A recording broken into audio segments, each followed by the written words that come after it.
Our planet is full of life.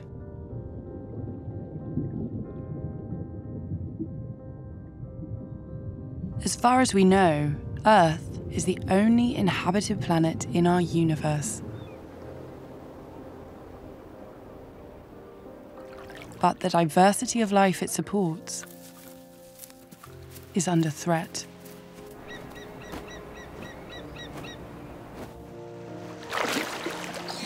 Since the 1970s, we have diminished over 60% of our wildlife and natural habitats.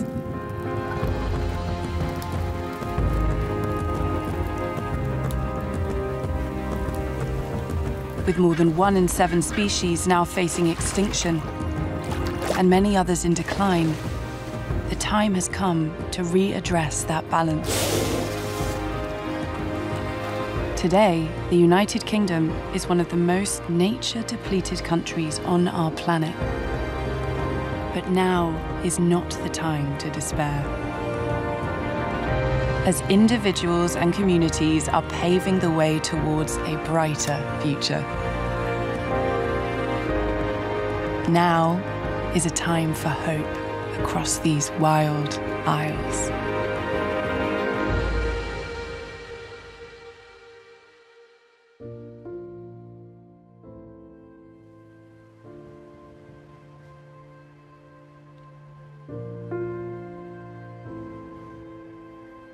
On the Isle of Mull, Scotland, change is in the air.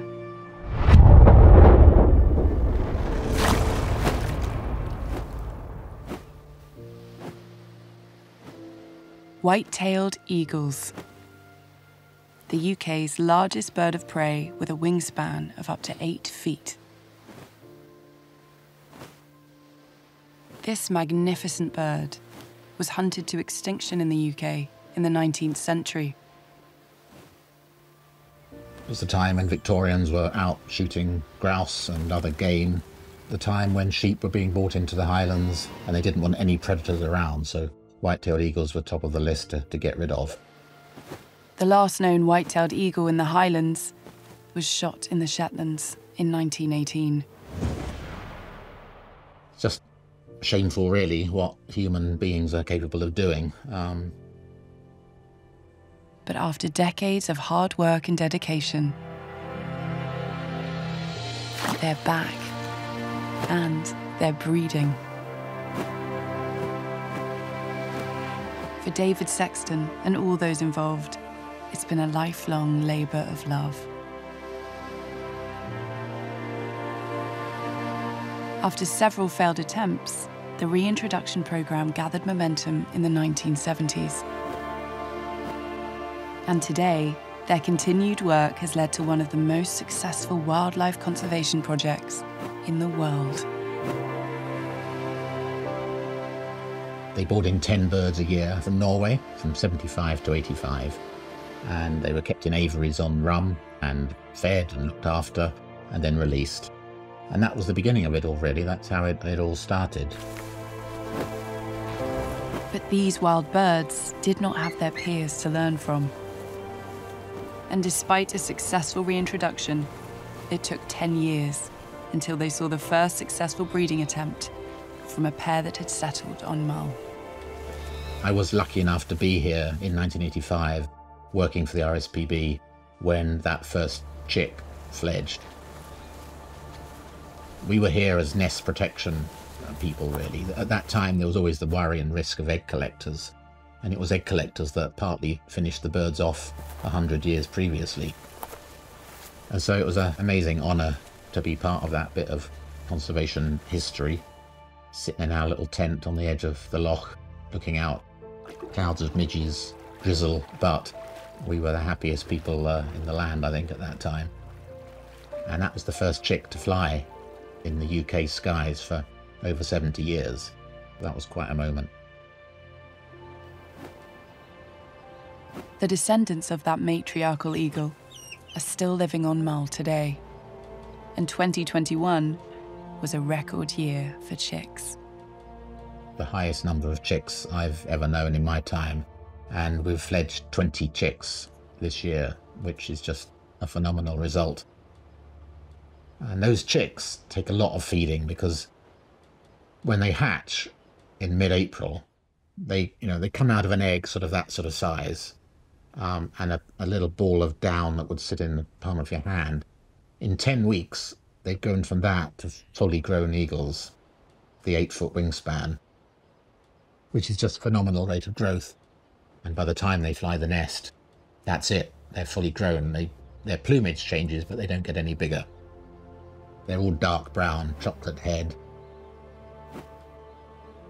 And it's not until they reach maturity at 5 years old that they get that amazing pale blonde, bright yellow beak and that gleaming white tail. Mull's success story in bringing these birds back from extinction shows that change can happen when individuals and communities come together. But even today, conservation conflict remains a hot topic. I mean, one of the reasons white-tailed eagles became extinct was because of the perceived conflict with livestock. And there's no denying that eagles are predatory birds. Golden eagle and white-tailed eagles are going to take some lambs each year. But what's gone too far now is the exaggeration and the claims of losses, which go way beyond reality. The eagles, white-tailed eagles in particular, have now just become the number one thing to blame. White-tailed eagles are big scavengers, so they will come in and take something after other predators have started the process. And if they see something like that going on, sure, they'll come in and intervene and take the lamb. It might already be dead, it might be nearly dead, but either way, it's the eagle that gets seen and gets blamed. They're just an easy target. It's humankind and predators. You know, we tolerate them up to a point, but as soon as they interact in any way with what we want to do, we want rid of them. And that's the sort of challenge which we face. And you understand it from the farmers and the crofters' point of view, because the animals are their livelihood. But what we're trying to do is find ways through that, to find ways of accommodating these birds back in our lives. Non-lethal ways, that is. We know that they respond to things like diversionary feeding. You only have to put out some alternative food source for them if they happen to be nesting near a lambing park, like 3 or 4 fish a day, and they will take that and leave everything else alone. But what is happening more and more now is actually a change in the landscape and a change in the way land is managed. People are wanting to do more about ecological restoration, and that's their main focus. It's not about deer stalking and grouse shooting and sheep farming. They welcome white-tailed eagles. They want them on their land. So there's a definite new era approaching. Despite misconceptions, white-tailed eagles play an important role keeping other predators at bay, maintaining balance within the food chain.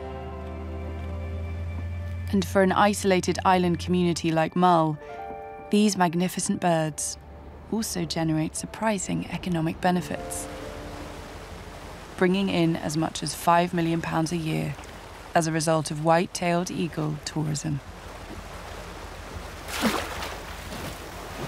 But I think in addition to the economic benefit, which is great, and we need it, it's also just that almost a mental health and well-being thing that they provide for people.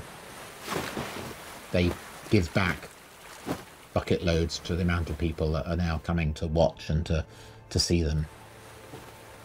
People are brought to tears sometimes when they see an eagle in its natural habitat soaring in the sky. And that has as much worth, in my view, as any pounds in an economic study. David has never forgotten his first encounter while staying on Mull in the 1980s. I'd seen my first sea eagle on a holiday here. Just saw this massive bird flapping across the loch, being mobbed by hooded crows. He screeched to a halt, leapt out, and it just soared up and over the ridge, and that was the trigger for me. There was no going back for David, and he began a lifelong career working for the Royal Society for the Protection of Birds, finally becoming the Mull Protection Officer in 2003. A job he is still firmly committed to today. One of the things that gives me most pleasure at the moment is the fact that we're now able to do for England what Norway did for us back in the 70s. You know, Norway had a thriving population of white-tailed eagles, and they donated a couple of hundred birds over the 3 releases. Now, because ours are doing so well, we're helping a project who are releasing white-tailed eagles on the Isle of Wight. So now there are numbers of white-tailed eagles already soaring over the south and west coast of England. A real source of pride for me that Mull is able to be part of that project. Increasingly, we need to make room in our lives for these animals that rightfully should be here. You know, we were the ones that got rid of them for no good reason. And at the end of the day, it's what most people want in their lives. They want a rich, biodiverse countryside.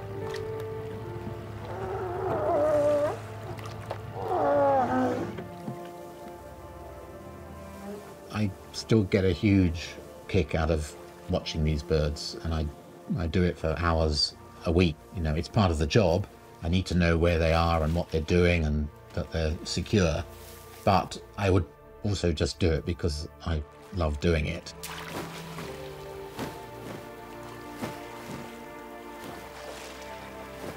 I came here with a very good friend back in the 80s. He's now passed away, but that's my connection to him. You know, I think about it all the time.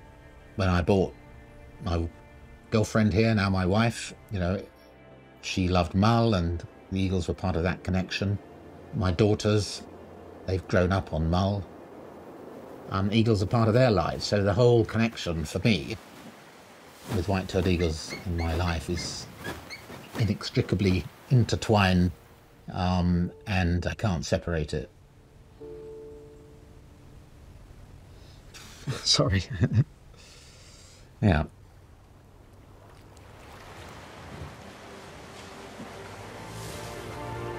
I owe them everything, really.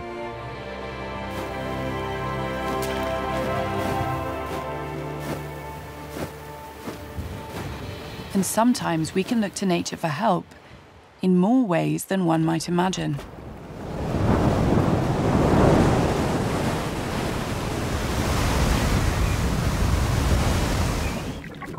Around the world, news of extreme storms are becoming commonplace. And if global temperatures continue to rise, as much as 51% of the world's population could be at risk from severe flooding. But one animal may be able to help. The Eurasian beaver. These semi-aquatic mammals could play a significant role in Britain's nature recovery and make the countryside more resilient to the impacts of climate change. Beavers are natural engineers. By felling trees and building dams, they can improve the quality of rivers, slowing down, cleaning, and storing water. And these newly formed river habitats attract a diverse abundance of wildlife. Once native across the whole of the UK, beavers were hunted to extinction 400 years ago for their meat, fur, and scent glands. But successful attempts to bring them back in the wild have led to the first urban beaver reintroduction programme in Plymouth, led and supported by a progressive thinking council. The 6-hectare rewilding enclosure is set in an ancient woodland nature reserve, surrounded by local housing estates. When you're inside the enclosure, it doesn't feel like you're in that area at all. It feels pretty wild. It's basically a large community nature reserve where all the wildlife can link up, trying to create a more diverse habitat for the locals and just nature in general. Joe Bestwick began working at Poole Farm 5 years ago and became inspired to bring beavers back to the area after watching a film about rewilding. I think we're at a point now where the wildlife is so depleted in this country compared to a lot of countries that I think we sort of have a duty to try and bring a lot of that back wherever possible and practical. And about 3 years ago, we sort of all put our heads together and thought, could we release beavers here? Logistically, it was very difficult, but I think from a sort of passion side of things, we all really had our heads in the right place and we were all really keen to try and achieve it. After many consultations, their passion and dedication paid off. In November 2020, a lone male beaver was introduced into a specially built enclosure. The first to inhabit the valley in over 400 years. A few months later, he was joined by a female. When she was first released, she lived separately aside from the male for a good 2 or 3 weeks. And then someone saw them swimming together on the pond, and that's when we realised that they paired and they were living in the same burrow. She's definitely more dominant and in control, and he sort of just puts up with what she wants to do, and she'll snatch sticks off him.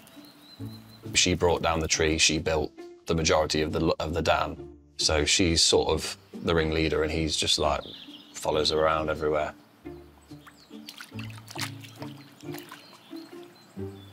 Eurasian beavers can weigh up to 38 kilograms and are substantially larger than badgers.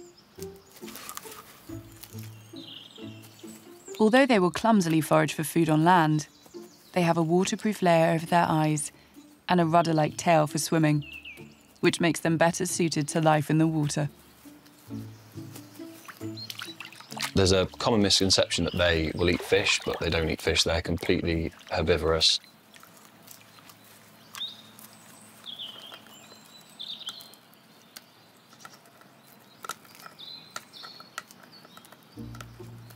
They basically will strip the bark off a tree and they'll eat a thing called the cambium layer underneath, which is basically a really sugary strip that goes all the way through the wood. And then they'll also eat a large amount of vegetation, so they'll eat brambles, they'll eat ferns and bracken and, you know, everything that you might find, they'll feed on it. Beavers pair for life, and the recent arrivals have attracted a lot of interest from both young and old within the community. And there is no doubt about Joe's feeling towards these animals, which has earned him the nickname of Beaver Man. Oh, to be honest, they do mean everything to me. Like they're just brilliant, and I think that it's amazing to see an animal that can just basically do what you want to do for conservation in its own time, and it can completely shape an environment. You know, you can change a whole river system, you can change a whole area of trees just from one animal that's digging channels and building dams and things. So, yeah, I think they're great, and I think they should be protected and encouraged to spread in controlled ways. The main reservation I saw was the welfare of the beavers. I think people were worried that, you know, you might get a few people coming down and breaking in and doing things that they shouldn't be doing. So it's something that we took on board. That's why I've got the cameras out, keeping an eye on it. We've got the regular beaver patrols.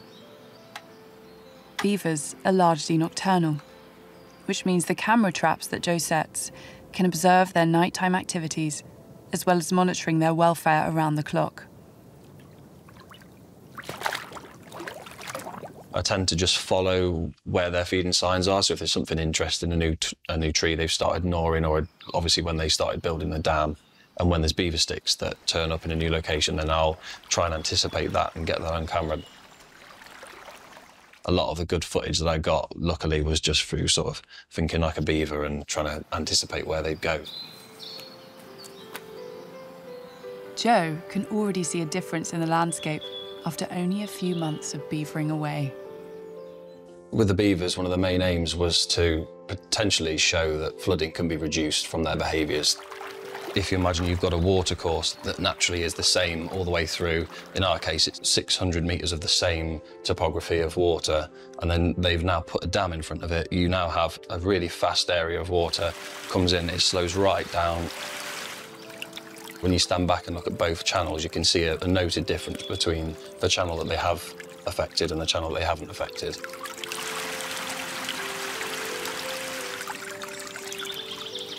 As the beavers install more dams and slow water and dig ponds and channels where the water can be stored, that should show that in a big storm event that those big dams should be able to hold water and reduce the amount that flows through the site and downstream.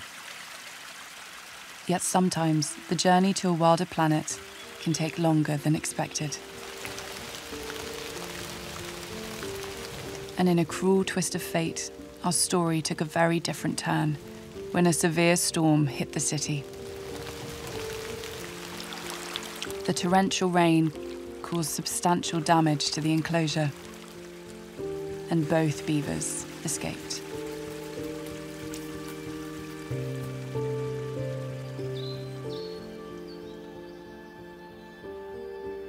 The male sought refuge nearby, but sadly, the female died.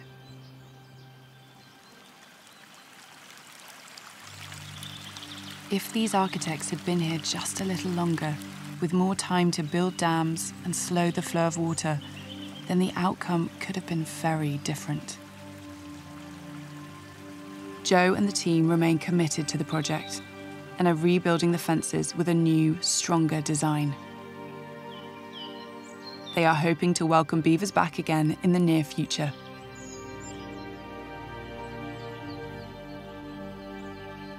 What a fitting legacy it would be for the beavers at Poole Farm if other authorities were to follow suit in areas at risk of flooding around the world.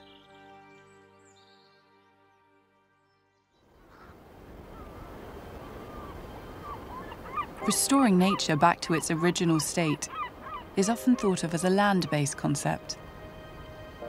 Yet it's the oceans in which all life on Earth depends.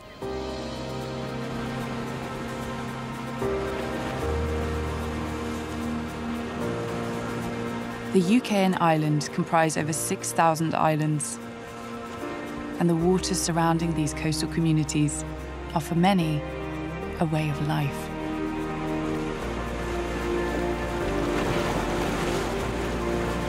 Dr. Isla Hodgson is a research scientist, and the waters around the west coast of Scotland are both her home and her passion. The Sea of the Hebrides is basically one of the most amazing places that we have, not only in the UK, but in Europe. It's a hugely, hugely biodiverse place.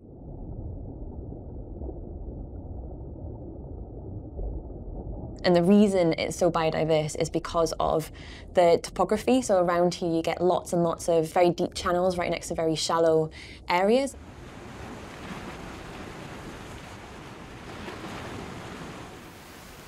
Cold water is extremely nutrient rich. So when that comes up to the surface in certain areas around the world, that's called nutrient upwelling. So that brings these lovely nutrients back up to the surface, and it acts almost like kind of like a fertilizer does on agricultural land. Around the Sea of the Hebrides, you get a huge, huge diversity of life, and it's just a really, really special place.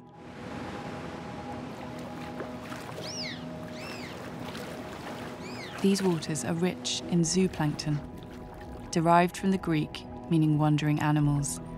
This type of plankton contains anything from microscopic organisms to larger species like jellyfish.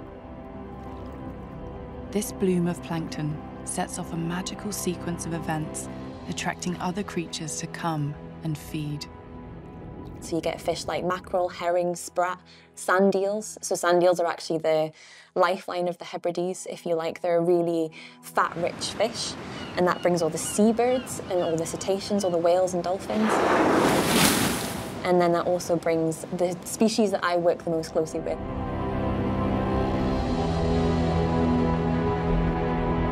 The basking shark.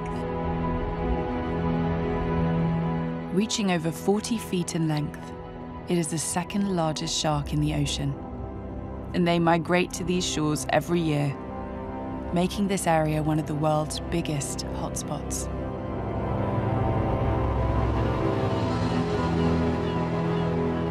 Feeding on the zooplankton, they filter up to 2,000 tons of seawater an hour through their gills, acting like a giant sieve.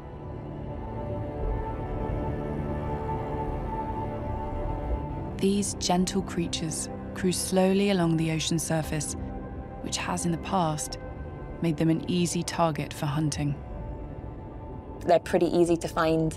They're right at the surface, they're very slow moving, so it's very, very easy to harpoon a basking shark. Its liver contains an oil called squalene oil. Back in the day, that used to be used as an energy source, oil lamps specifically. Thankfully, the hunting of these sharks was banned in the UK in the 1990s. But Isla thinks that the current population is still recovering from that exploitation. So these sharks are likely very, very long-lived, so it takes them a long time to grow to reach their actual maximum size. Spending a small percentage of their time at the surface means that we still know very little about these elusive animals. Much of their life roaming the depths remains a mystery, even to those who study these magnificent giants of the sea. We know that the basking shark comes back to our waters every summer, and we know they come back up to the surface to feed on zooplankton. After then, we know that they go back down deep, and they can migrate thousands of kilometers, and they can go thousands of meters deep as well. We don't exactly know what it is that they're doing down there. We've never scientifically recorded them mating. No one's actually ever seen a basking shark giving birth in the wild. And we're only just starting to scratch the surface of what the basking shark's life is outside of the time that it comes back to our surface waters to feed. Understanding their breeding habits and migratory patterns could be key to protecting them from the invisible dangers of climate change. Warming seas, depleted food sources, and pollution are affecting the delicate balance of our marine ecosystems. Sharks are a keystone species, which basically means they play a super important role in the ecosystem. The marine ecosystem is basically a finely oiled machine, so all of the cogs have to be turning for the next part of the machine to work. And so when you see the basking sharks and you see, large populations of them, large aggregations of them, that means that the food's there. It symbolizes a healthy ecosystem. If the sharks aren't there, it maybe signifies that something is going wrong with the rest of the machine. This season saw a worrying and unexpected change throughout the Sea of Hebrides. The basking sharks that normally return year on year were almost nowhere to be seen. There is no definitive explanation as to why this has happened, but it's a poignant reminder of how fragile these habitats truly are. As Isla had all but given up hope, she and her team got lucky. On a late August afternoon, they caught sight of a basking shark and had one of the few encounters in the region that year.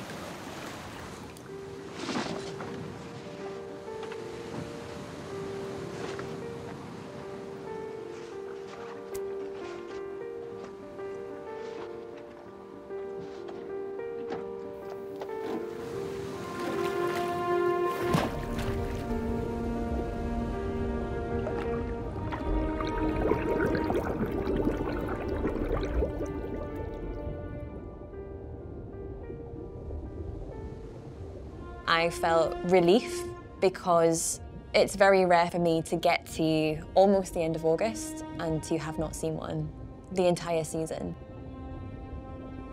Also, just sheer joy. It signals to us that the sharks are still there and the ecosystem is still working how it should.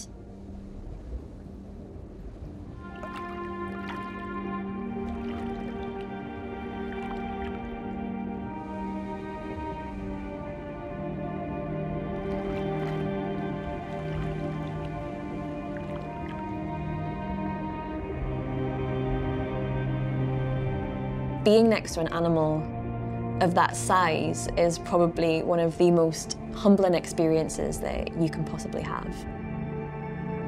So it makes you feel quite small and insignificant. It almost kind of takes you out of yourself a little bit. They are very, very focused on where the food is. So if you lie nice and still and flat and quiet at the surface, they barely notice you're there. So it's almost like opening a door into a secret world. And you're just a very passive observer. Not only is it a window into a world that, usually we're not part of, but it's also kind of like a door into the past as well. So you're just seeing these animals that have been successful for such a long time, way longer than humans have, and just kind of being in its presence is just so special.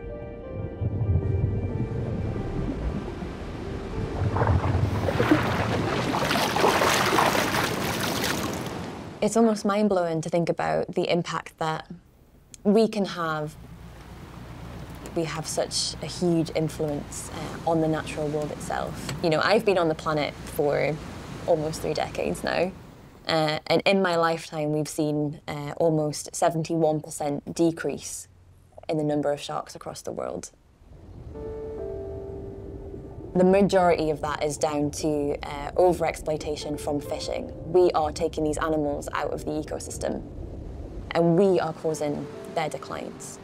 So the majority of oceanic shark species are threatened by extinction as it is today. For Isla, having lived all her life by the sea, diving beneath the waves has opened her eyes to this hidden world. For me, it's a really magical experience, and it's also kind of where I feel most myself. When you're under the waves, you kind of don't really get a chance to think about much else other than kind of what's around you.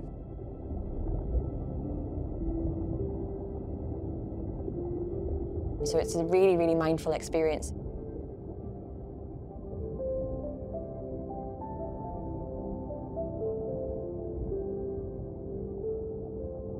You don't have, emails pinging in the background. You don't have your phone in your back pocket. You just kind of switch off from all of that life on land and just become completely immersed in this other world.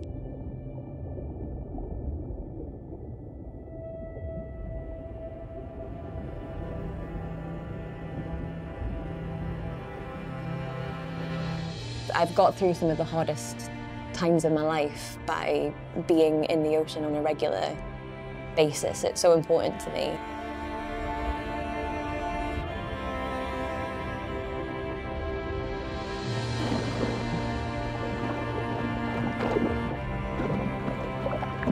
There's a reason why people who have been through trauma or have been through really difficult times actually, seek out the water for kind of physical and mental therapy.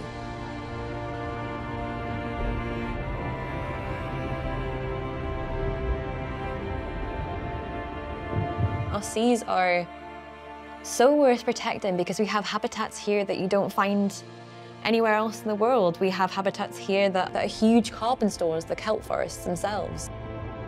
They're not just beautiful, they're not just nursery grounds for juvenile fish, they're actually also storm defences, and they're also natural carbon stores. These are all things that can benefit us as well as, just serving a function within the marine ecosystem. There's a lot to protect and a lot that needs to be done, but we can start by just showing people how much there is and what we actually stand to lose.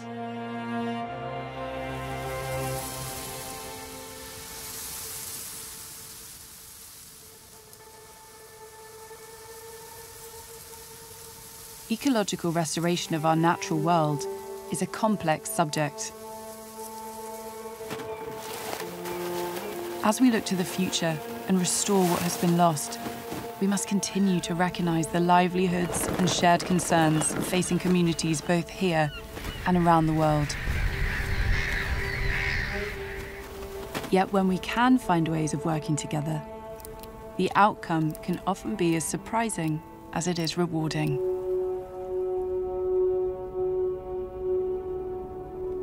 A groundbreaking project at Wallasey Island, England, is living proof of how urban environments and the natural world can thrive together.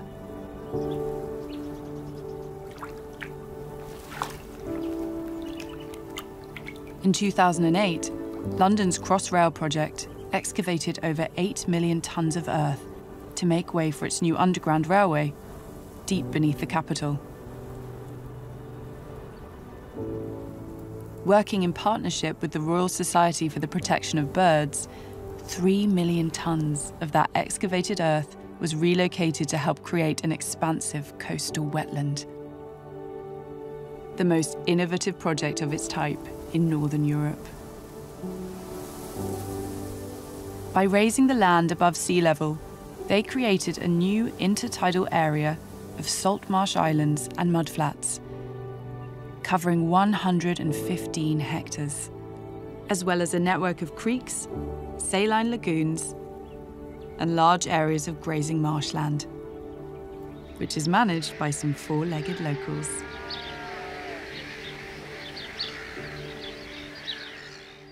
With rising sea levels threatening the UK's coastline, these specialised areas not only provide flood protection, but they have created rich, biodiverse habitats, benefiting both the wildlife and the local community.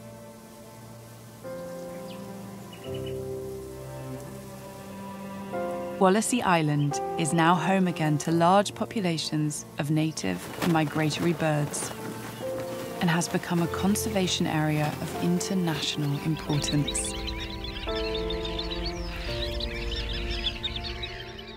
Gulls and terns flock here in great numbers, as do overwintering waders and wildfowl.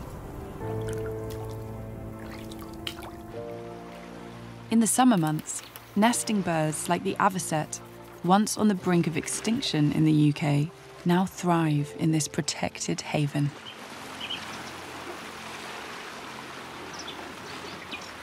Their return is one of the most successful conservation stories in recent years.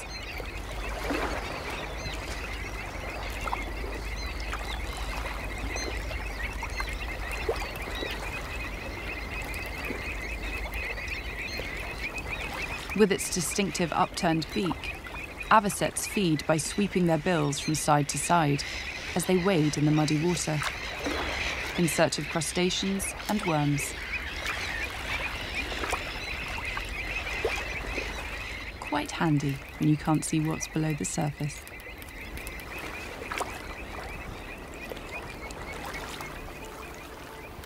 The birds only pair for the duration of the breeding season, and their mating ritual is renowned for its elegance.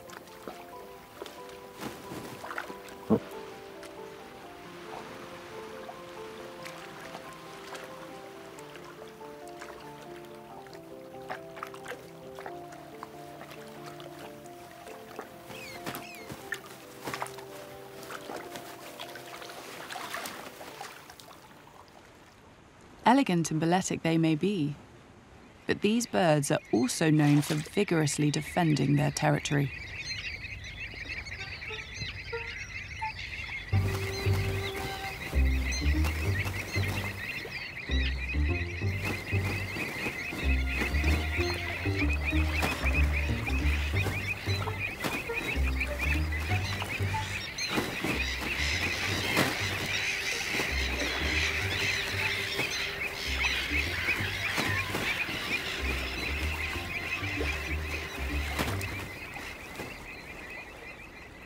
This feisty behaviour is particularly noticeable around nesting time, when they have eggs and young chicks to protect.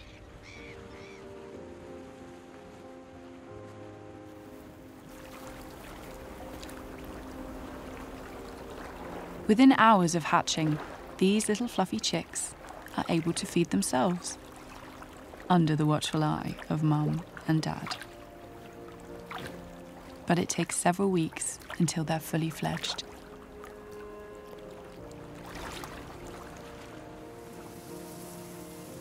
Salt marshes like these not only support myriad wildlife, but they also provide £1 billion worth of coastal flood defences around the UK.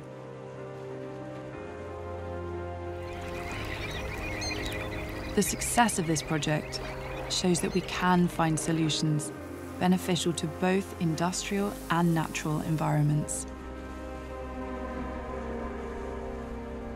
Sometimes we just need to think in new and refreshing ways.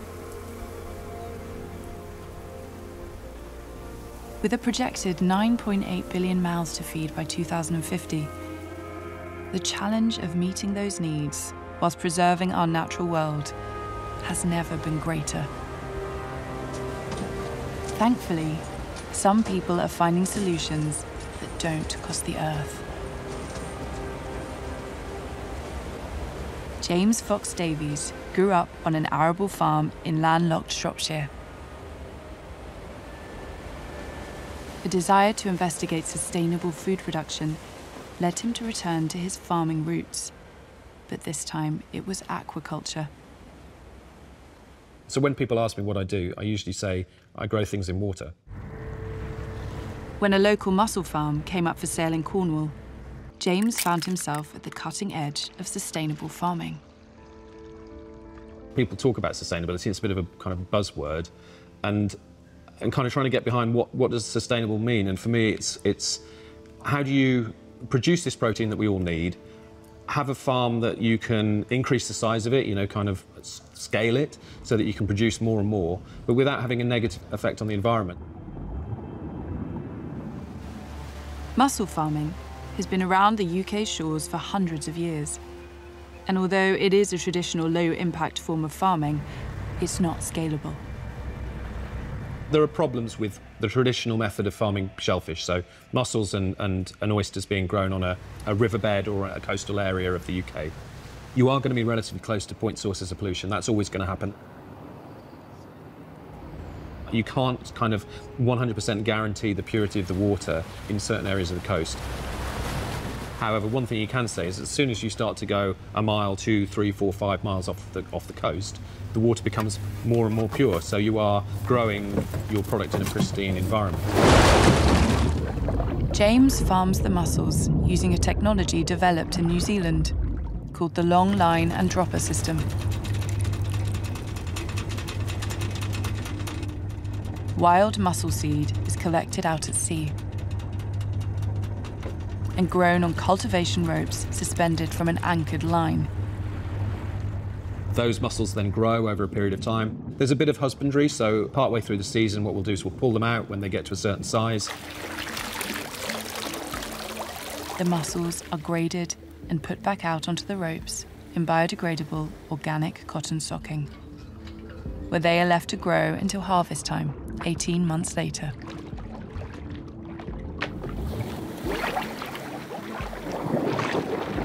Mussels filter the water around them, absorbing particles of plankton and algae as food. Recent research into these mussel farms has found that they can have a positive impact on their surrounding environment.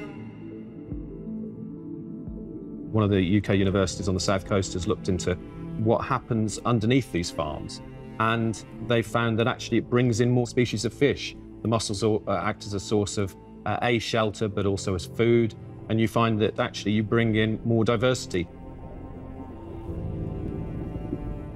Another kind of criteria that I use for sustainability is if we pulled that farm out, what would happen to the environment? And I think the answer has been proven that if you pull that farm out within 3 years, you could go back to that site, back to the seabed, back to the area that it was in, and there would be no effect. You know, you would really struggle to tell that there'd ever been a farm there. As well as cleaning the surrounding water, mussels also sequester carbon into their shells, giving this rich natural protein source one of the lowest carbon footprints of any grown food. Away from pollution, these mussels grow quickly and are often much larger than their bed-grown counterparts, A lot of the time, if you look at them from underwater, they'll just be open in the water column, feeding constantly. And sometimes they get so fat that actually, when we pull them out of the water, they try and close, they can't. I mean, that's a great example of just a really kind of efficient animal that is really feeding very well. As the global population increases, James believes that aqua farming has the potential to offer sustainable solutions to the pressures facing food producers. There's definitely a worldwide appreciation that we're at our limit with fish, and it definitely will be taken up through aquaculture. It's just, it is that simple. There is technology now that wasn't here 5 years ago, which allows us to pretty much grow any shellfish or finfish on land. James thinks that we could even see traditional livestock farmers branching out and opening their own niche aqua farms in the future. It's not as bonkers as it maybe thought. It maybe sounds now. Maybe it's just another product, and they do sheep and they do cows and they do tropical shrimp. We'll be looking back in 20 years thinking, of course, that's the way we're going to do it. And that particular farmer sells to the local restaurants as he does with his lamb at the moment. That is, I think, to be determined where we go with this kind of new technology.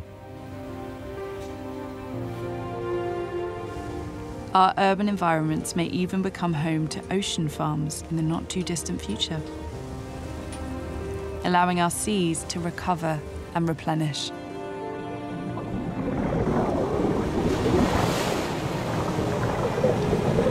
And in some cities, new ways of producing food are already being successfully put into practice.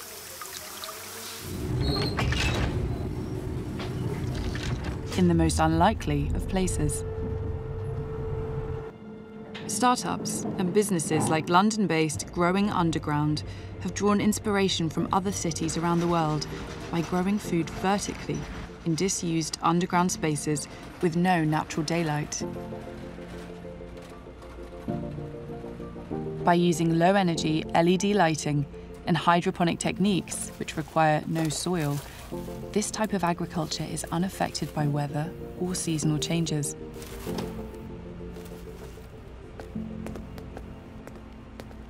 These carbon-negative farms are already growing produce all year round, using 100% renewable energy, 70% less water, and far less space than traditional open field farming. These fresh microgreens are grown pesticide-free. They're 90 times more nutritious than their fully grown counterparts, and only take 2 weeks to grow.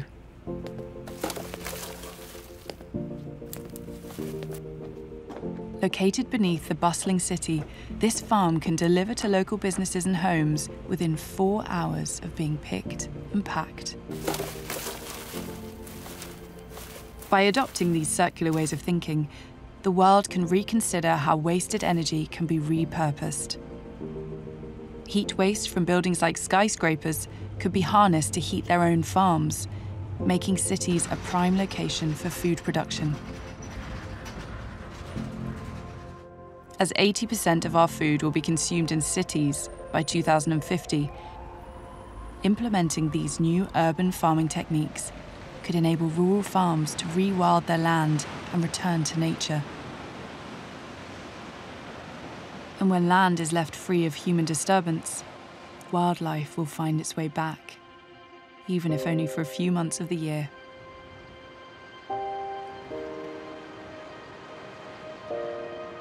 The Wildlife Trust's Skoma Island in Wales is now a protected area, and at springtime every year, it attracts some very special oceanic visitors to its shores. The Atlantic puffin.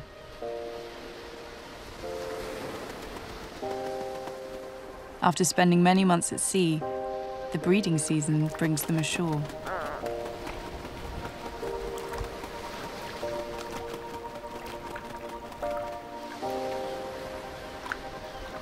It's a highly synchronized event, with some 450,000 puffins returning to the UK coastal waters year after year for this momentous occasion.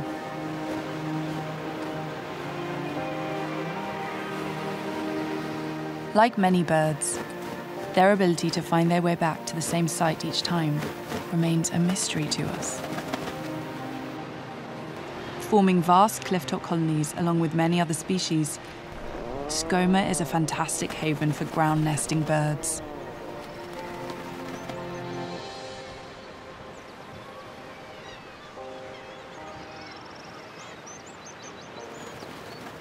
Puffins start to breed at around 5 years old and can live up to the age of 20, although the record age here on Skomer is a staggering 38.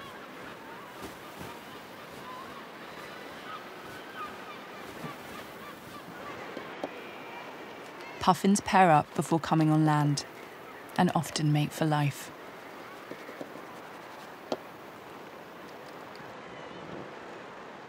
A courting pair may be seen rubbing their beaks together, known as billing.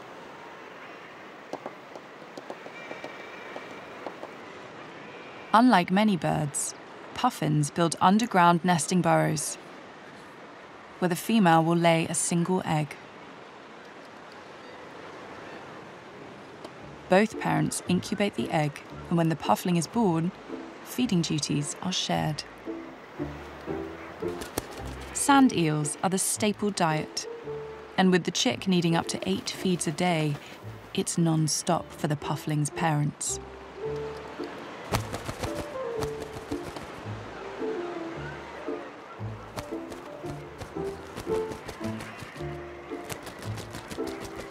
This is proper teamwork.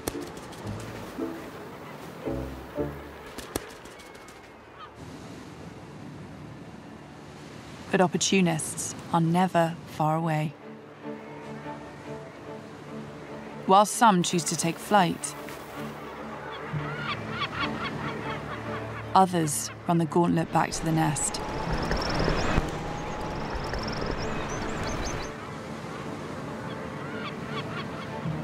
Hidden from view deep in the burrows, the chicks may be safe, but above ground, it's a different story.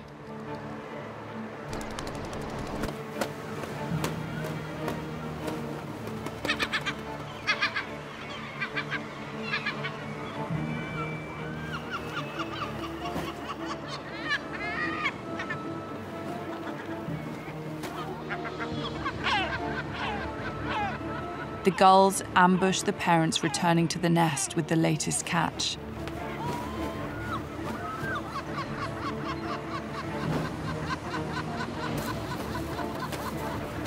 They are always on the lookout for easy pickings to feed their own young.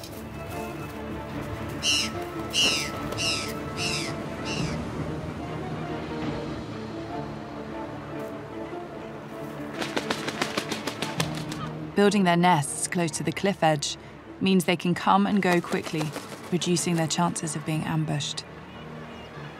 But sometimes it's better to lay low until the danger has passed.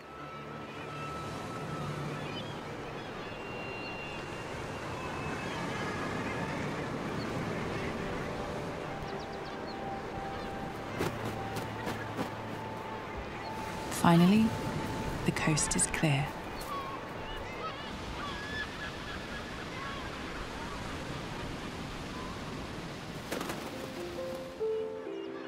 Puffins are amazingly agile swimmers. Moving at great speed in the water, they can dive to a depth of 60 meters.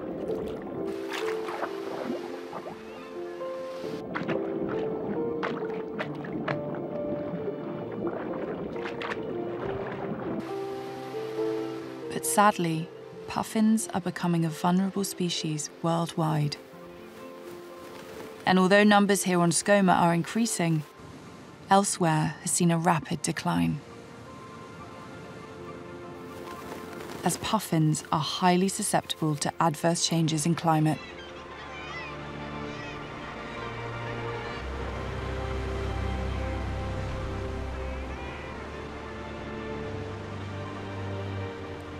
With the UK being home to 10% of the world's puffin population, addressing the issues of climate change is vital to give these 10-inch wonders a fighting chance.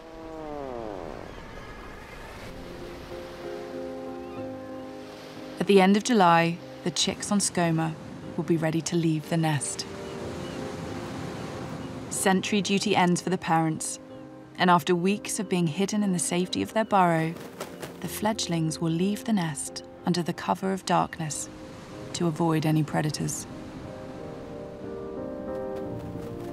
Without mum or dad.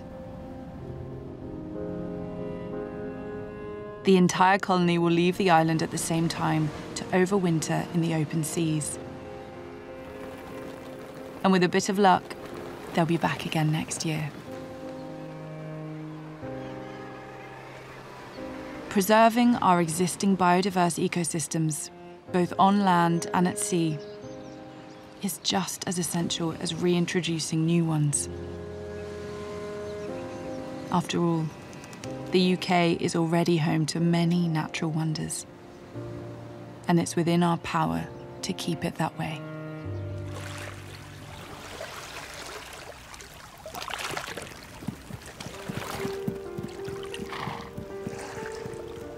On the Isle of Arran, Scotland, Howard Wood spent much of his youth freediving the local waters.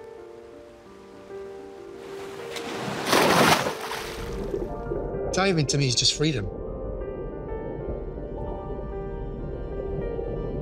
I always feel when I'm diving that I'm exploring. There's no other feeling like being free and down there.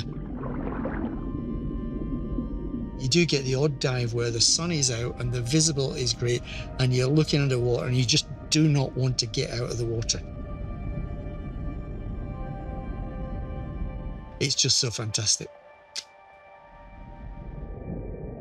I started diving as a teenager, and what I would see in the 1970s, at that point I didn't really appreciate, because that was normal. All the things on the seabed, all the crabs, all the seaweeds, all the fish. But what wasn't normal was 10, 15 years later, all these species that we had become used to started disappearing. And this wasn't happening slowly, this was happening over just 2 or 3 years.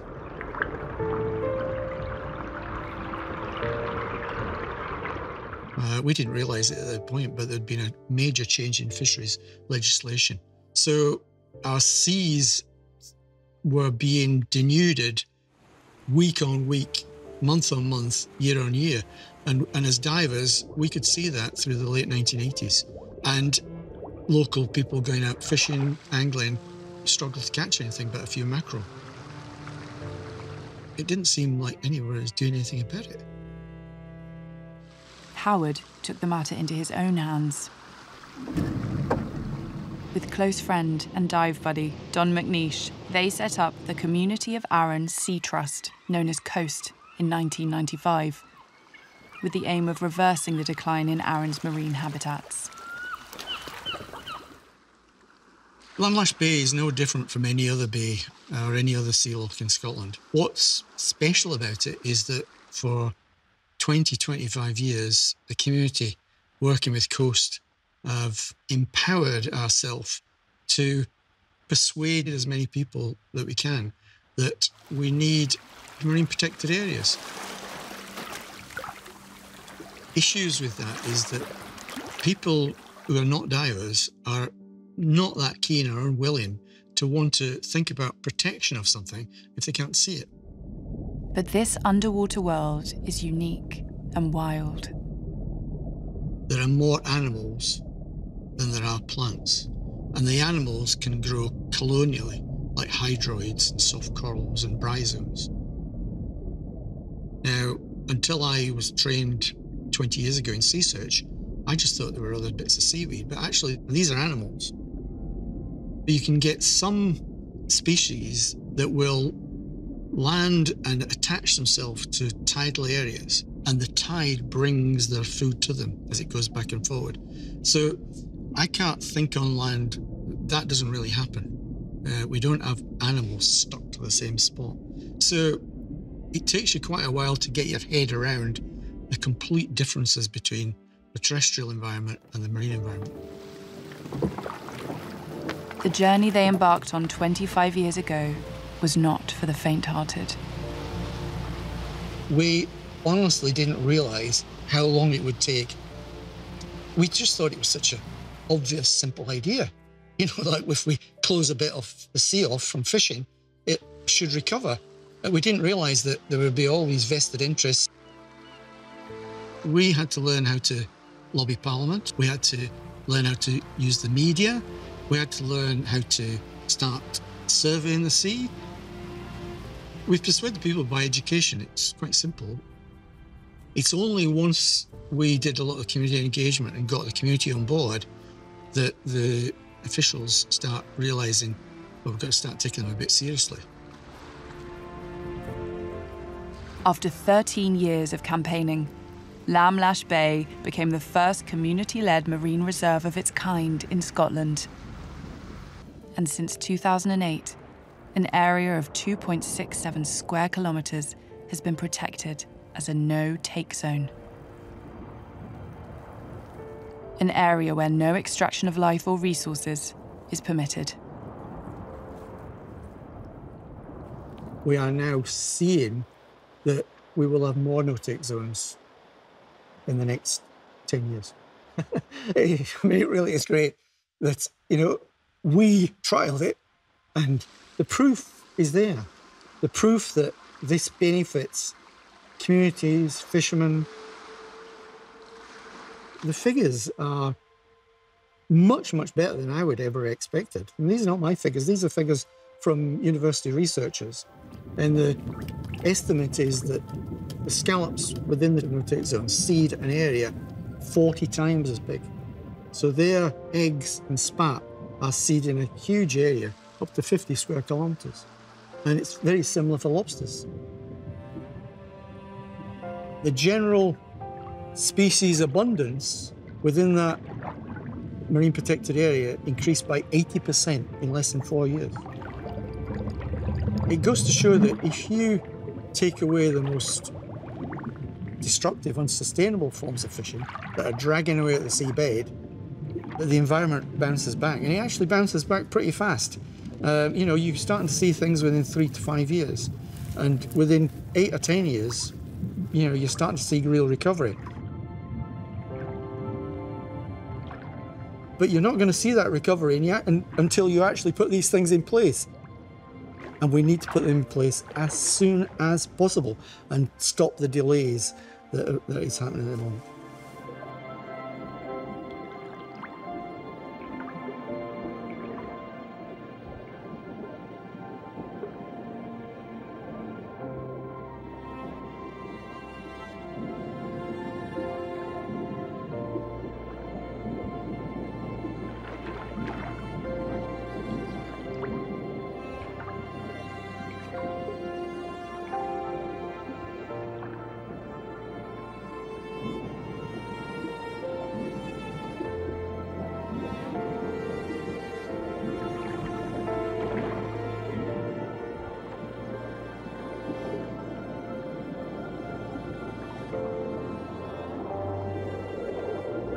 In the big picture, the climate change picture, the biodiversity recovery, we have all the solutions.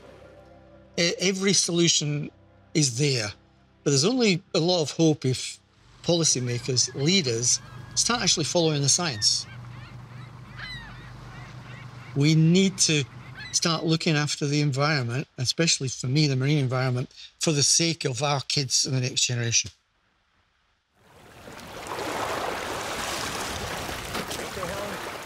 Getting people in the water is great. I mean, I would love to see more divers, because you see more, but I get the open water swimmers stopping me and saying, I spotted this when I was going along.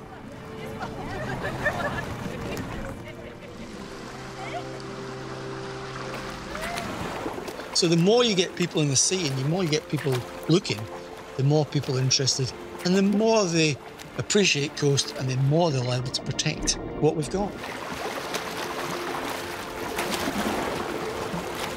We have 10 years to start implementing things.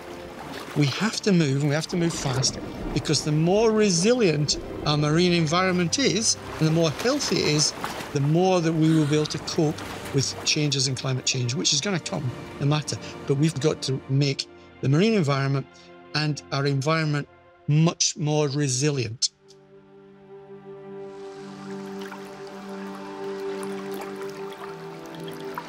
For individuals wanting to do something, there is always things you can do, whether it's beach litter picks, whether it's doing snorkels. But building that together in a group, initially a group and then a community, means you're much stronger. It's the community angle that actually makes the difference. Coast has fledged or spawned a whole network of communities all around Scotland. What we're looking for is communities with a voice, being legitimate stakeholders in their seas, which after all are a public asset. If it's a public asset, we all have a right to have a say in it, and it's up to governments to manage it for not only me, you, but especially for our kids.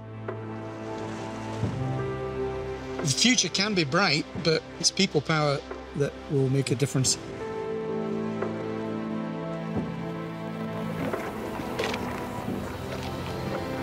Howard's passion for protecting the local marine environment and inspiring people power led to him being awarded the prestigious Goldman Prize in 2015. Every year, the prize honours 6 individuals from around the world who have brought about positive environmental change at grassroots level, with the help and support of their local communities.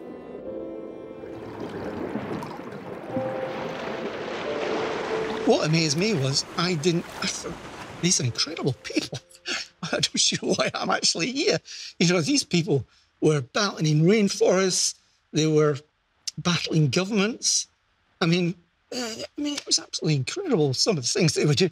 Nobody was actually threatening my life, whereas these people were being threatened, seriously, including, I'm sorry, I could struggle with this. One of the winners was shot dead within 11 months, who I knew very well. So, you know, we have nothing in comparison to people around the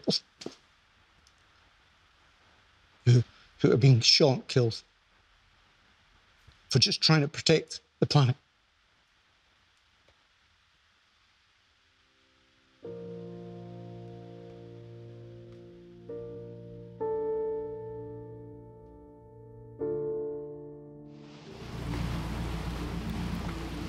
We've got a long, long way to go.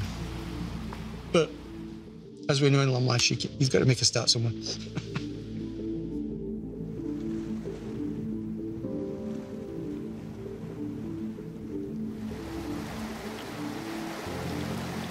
All over the world, people are making a difference, highlighting the plight of habitat loss both on land and in the oceans. Initially, I wanted to be like some amazing scientist who was going to save the world, but my naivety soon disappeared when I realised that was just a naive view and it was never in reality going to happen. But you work out ways of winning your little battles, if you like, and getting these ideas and these views across.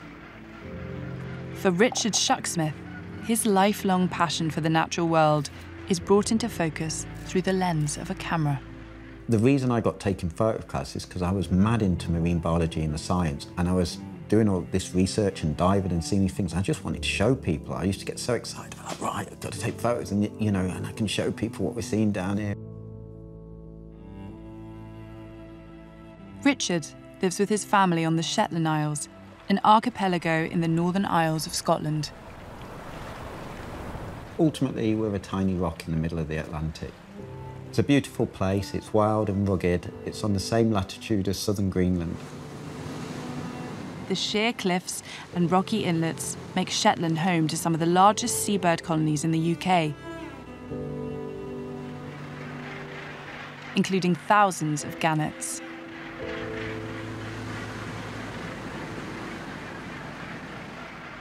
The vertical rock face makes an ideal nesting site and offers them safety from predators.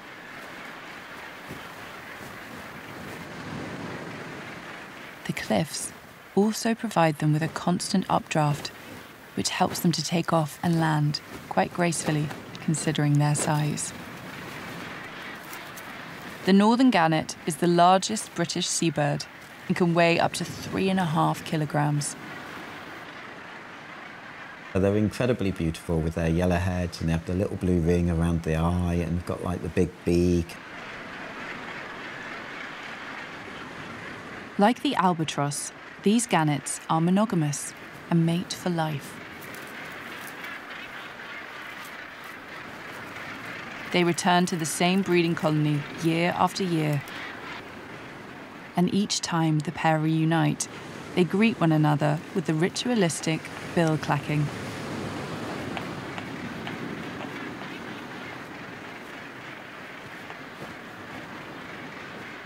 The female will only lay one egg, which hatches after 5 or 6 weeks. Responsibilities for their young offspring are shared. When one parent goes fishing, the other remains on guard at the nest. The oceans are huge, so not everywhere has a mackerel in it, so the male have to travel sometimes hundreds of kilometres to go and find these shoals of mackerel. But the baby gannet, called a guga, will never be left alone. They do look very prehistoric, like dinosaurish really in many ways. They go through several molts, through this fluffy white stuff into these sort of black waterproof feathers, if you like, for being out at sea. For the next 3 months, the parents will feed the guga a rich, oily diet of regurgitated mackerel and herring. Because we have a really incredibly well-managed Scottish pelagic fishery, that means there is plenty of food for gannet. The population here on Shetland is thriving today. They're probably one of the seabird species which is actually increasing in population number year on year, and that's mainly because of really good food supply and good nesting sites. Although these birds will fly great distances in search of shoals of fish, over time, they have learnt to follow fishing vessels, taking advantage of any discarded bycatch. It's fascinating, isn't it, really, this day and age, because there isn't a species, I don't think, what isn't impacted by some form of human activity.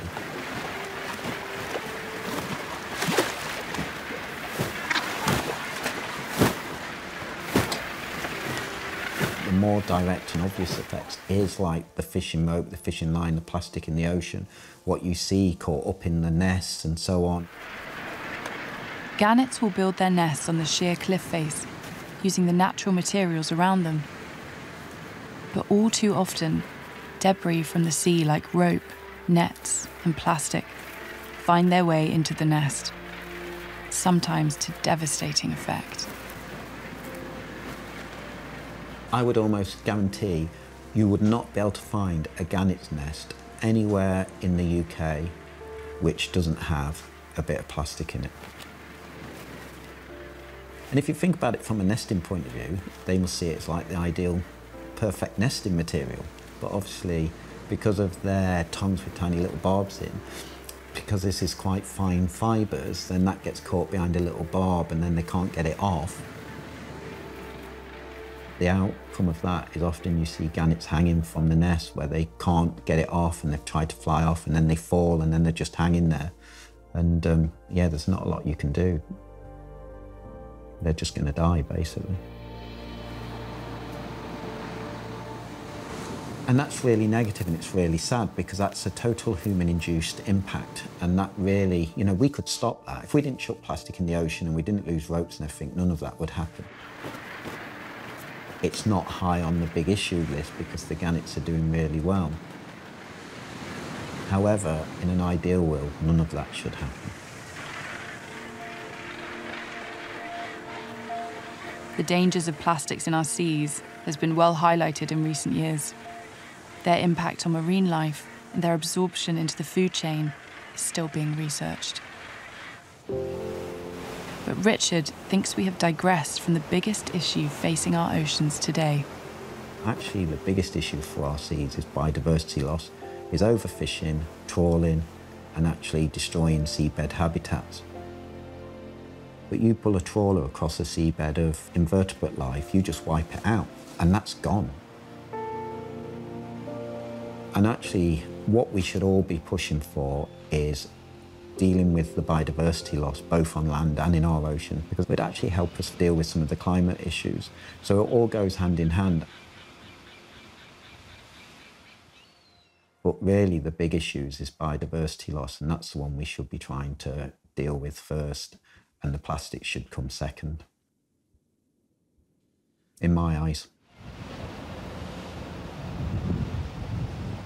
Whether on land or in the sea, a diverse ecosystem is more resilient and more likely to bounce back from man-made or natural disturbances. Thankfully, the well-managed waters around the Shetland Isles still retain many biodiverse hotspots.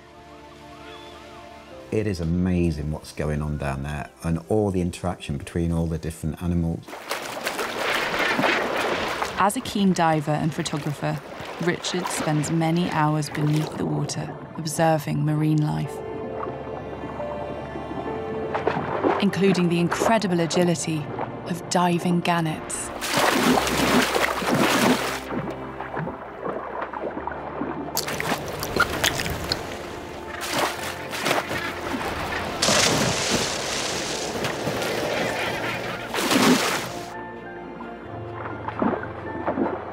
Things what I always find fascinating with gannets is how they impact the water.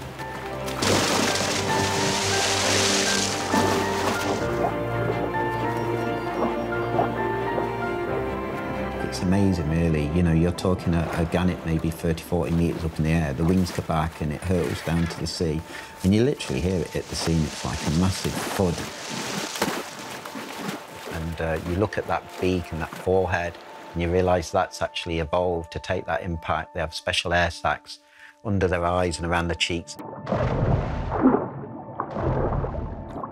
Their nostrils are fused so they don't get seawater going up their nostrils. And actually sometimes it's amazing when you're underwater because they're all swimming around.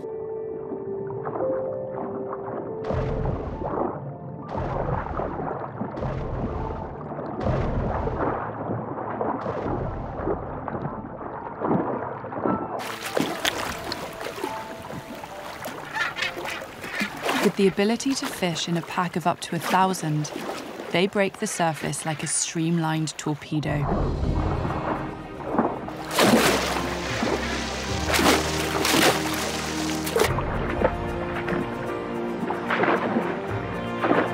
Reaching speeds of up to 60 miles an hour.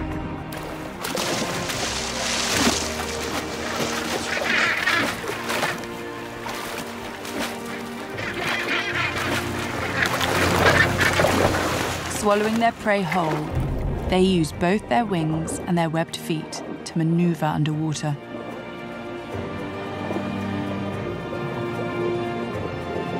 Soon, it will be time for the googers to hone their diving skills. But for now, their main concern is how to get off the cliff. After 3 months of full-time care, it's time for them to go it alone. But their fat-rich diet has made them grow very big, very quickly. And they are not yet able to fly. So when they get to it, it's a sort of a leap of faith off the cliff. With a vertical drop of over 100 metres, there is no guarantee of a safe landing. Sadly for some googers, their journey ends before it's even begun. And there are always others ready to take advantage of their misfortune. Ultimately, once they leave that cliff, they're under their own steam and they've got to work it out for themselves. Sometimes they just go poof and splat onto the surface, and then they swim out to sea. Flightless for the next 2 weeks, they are at the mercy of the sea. Until they lose enough of the fat that they're able to take off and they can start sort of flying around like an adult gannet, if you like, and then they can start hunting fish. It's really interesting because you wonder, how does the cougar know how to dive? Its parents have never showed it. And you're watching all your adults diving into the sea from 30 metres at 60 miles an hour, and you're a bit like, all right, I'll give that a go then. Or is it just in you that you're just like, in you go.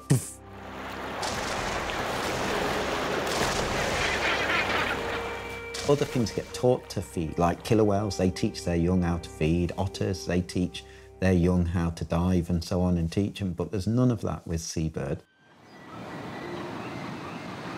Richard has always chosen to live in wild and rugged places. And like many people today, he recognises the importance nature can play in positive mental health. The world can be a stressful place. We all know it. You get caught up in work, you get caught up in lots of different things. It can be quite stressful. And the minute you step out the door, all that stress just sort of disappears. You get these fantastic views, you're in amongst the wildlife, you're seeing otters, you walk around, and suddenly it all just disappears. Go to North and amongst that gannet colony, and honestly, it's, you know, everything you've ever been bothering you that day goes out the window because you're suddenly with this spectacle all around you. I gave a talk in a school here, and it was amazing because at the end of it, all the kids were desperate to tell me all about their experiences in nature. It is literally all around you, you know, even like where I live here, you know, in the mornings I look out in the field, it's full of curlews, lapwings. So there is a massive connection to the natural world in Shetland. And I find most people in Shetland have some sort of connection to it one way or another. It's almost impossible not to, I think.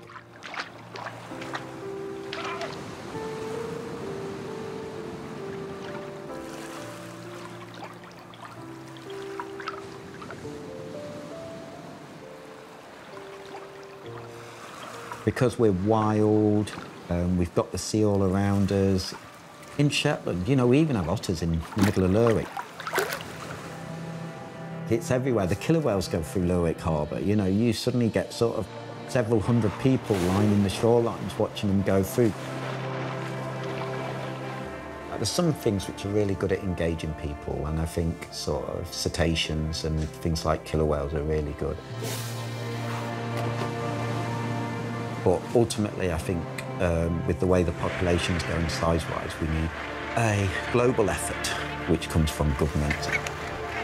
I wish I could go forward like 1,000 years, or, you know, and see what the future actually really does look like. You know, maybe I'll be surprised and humanity will have come together and it will have all changed. But, you know, ultimately, you just have to go out there, enjoy nature, be out in it, try the best you can to reduce your impact as maximum as possible, and try individually to do your bit.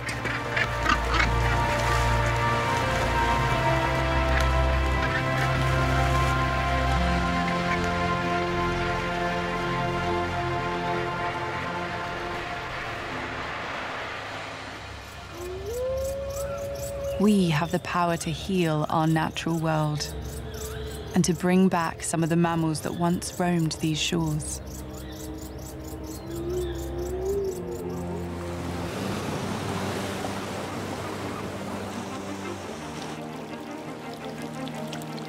With their help, we can reshape and restore balance to our ecosystem in ways these wild isles have missed for so many years.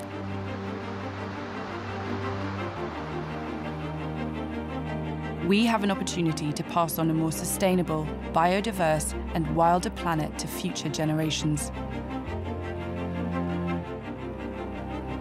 Can these few, yet vital success stories pave the way for a brighter future for all life on Earth?